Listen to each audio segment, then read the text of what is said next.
close. Warriors dynasty might be over. Next on FS1 Fox Sports. Warriors done. Sacramento lit the beam as Nick predicted. Drubbed the Dubs by 24. Clay went 0 for 10. Wound up with 0 in what could be his last game as a Warrior as he enters free agency. More on that in a second. But right now, we'll start with Nick. Who's to blame for the Warriors' exit? Oh, well, before we get to that, Rick, you know what we need to do. Dim the lights and light the damn beam.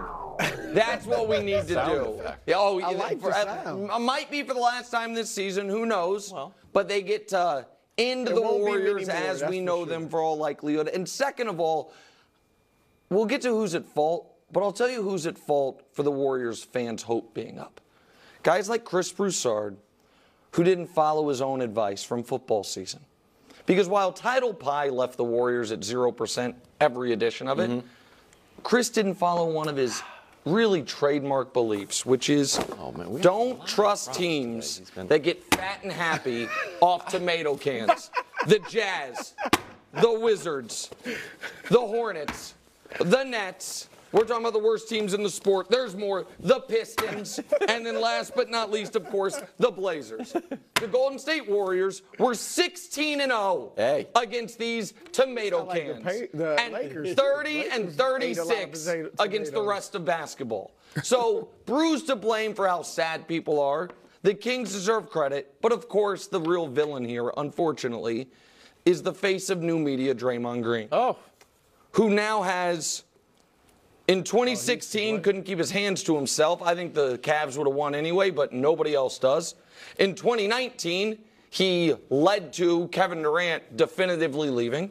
In 2023, before they even played one game with title defense, he punched a teammate who was supposed to be the heir apparent to Klay Thompson, and maybe they could have used him. And this year, he left Steph Curry sobbing on the court for his latest infraction, which put them in a position where they're the damn 10 seed.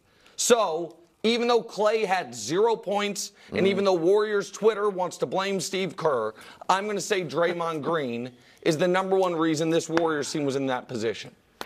All right, first of all, let me address the elephant in the room.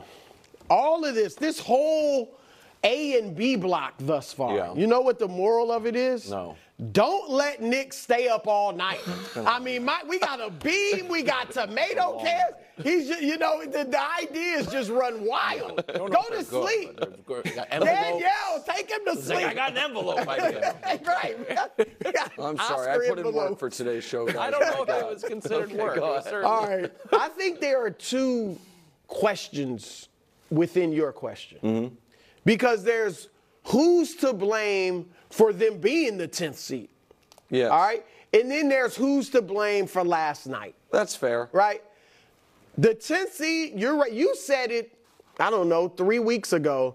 Draymond, when they were in danger of missing the playoffs, we thought Houston might catch them. And you said Draymond's the reason because with Draymond, they played at a 49-win pace. Yes. Okay? They would not have been the 10th seed. So he has to take a huge part of that blame. 49 wins, you're the 7th seed. They tied Phoenix but didn't have the tiebreaker. But still, you got some room for error. I also have to throw in with Draymond, Andrew Wiggins. Oh, sure. Andrew Wiggins has gone from being an 18-point scorer, 39% three-point shooter with Golden State. All-star somehow, but pushed Steph for the Finals MVP. Is Wiggins the rare classic 3 turn to the classic? No, because he did get a ring. He did get a ring. All right, go ahead. Sorry. But I'm feeling about Wiggins. I'm as disgusted with him this season as you were a few years ago when they traded for him. Yeah. I was right. I thought he'd play well there, help him win, and he did. But now he went right back to it. 12 points a game? Yeah. On like 35% shooting from 3. If Andrew Wiggins, they wouldn't have won the championship without him. So his decline at 29, not 37. He looks 37, but that's huge. Last night, I can't let Clay off the hook. Well, it's 0. I think it's a fair. 0 points.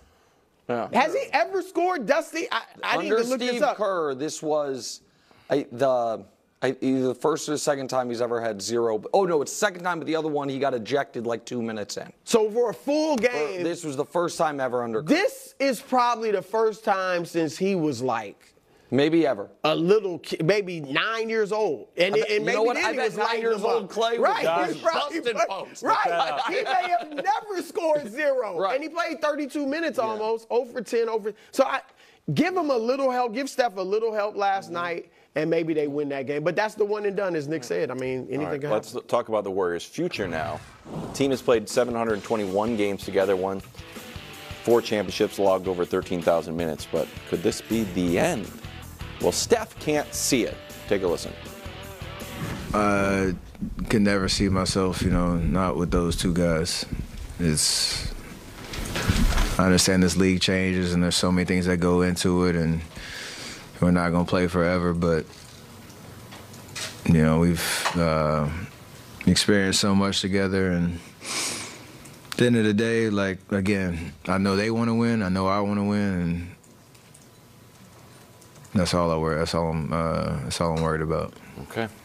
Should this be the end? Well, yes, and should it be? Probably not. It probably shouldn't be. You probably let them ride off in the sunset together because they all want to. You know what I mean? And you pay the tax bill and you deal with it. But it will be the end. Joe Lacob's not paying. Joe Lacob said we got to get under the tax.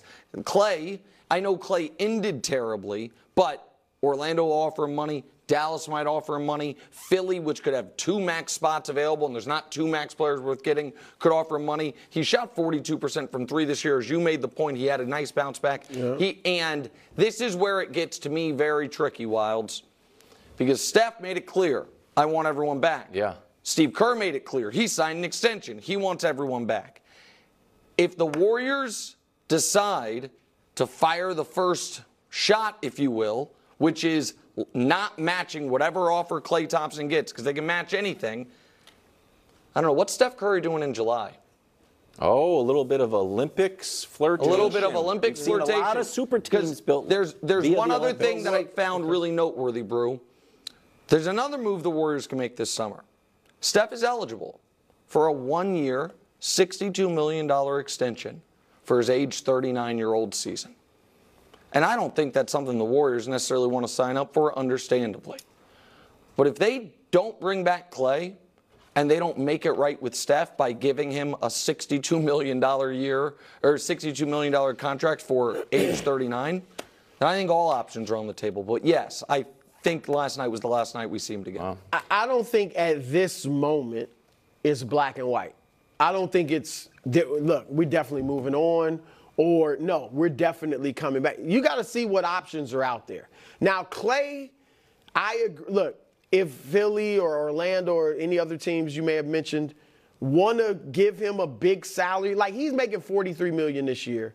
I'm not trying to insult him and bring him back at the veterans minimum, he turned down million. 2 for $48 this summer. Yeah, and I'm not going that high. Like, I'm trying You're to not get. doing 2 for 48? Grayson Allen just got 4 for 70. Well, first of all, they're trying to get under that's my the point. tax and all of that. All right, so I'm looking at for Clay for a real huge discount, like tens of millions of dollars. So you're like a 2-year, $20 million deal? I mean, something like that. That's now, and if he wants to leave, then, so be it. Now, as far as Steph loved Mark Jackson, and so he was, Steph's going to be a good soldier.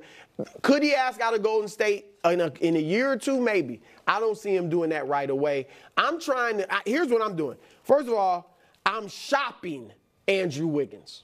Shopping him. Brew, now, I don't know that I can trade trade even combine 3 years, salaries. $85 million. That's the, right now they can't even left attach a good asset to him because they can't combine salaries because they're a second apron team. Right. I'm just hoping some team might. See now something. again, maybe not.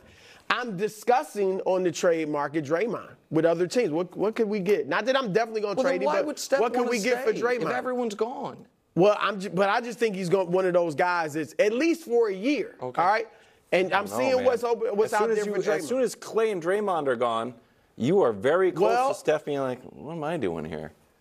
If Milwaukee, if it ends ugly there this year, place a call to Giannis. But what do you I'm just saying. Brew, you have an amazing sports car.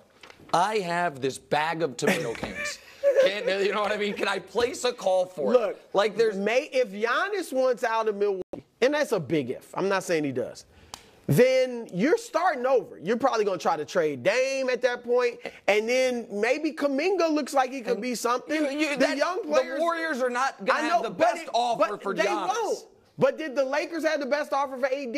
Like, players have shown 1 year left on his deal. Players, Harden has forced his way to certain, like, players have been able to force their way to where they want to go, even with a year or two left on their deals now. Doesn't Giannis have kind of a different 4 years? He's got a ton left. Yeah, I don't think it's kicked in yet. Bob Myers this fall, when asked about Clay's extension. Well, this is why I left, first of all. Yeah, you don't want to deal with it. I'm Nick, out of go here.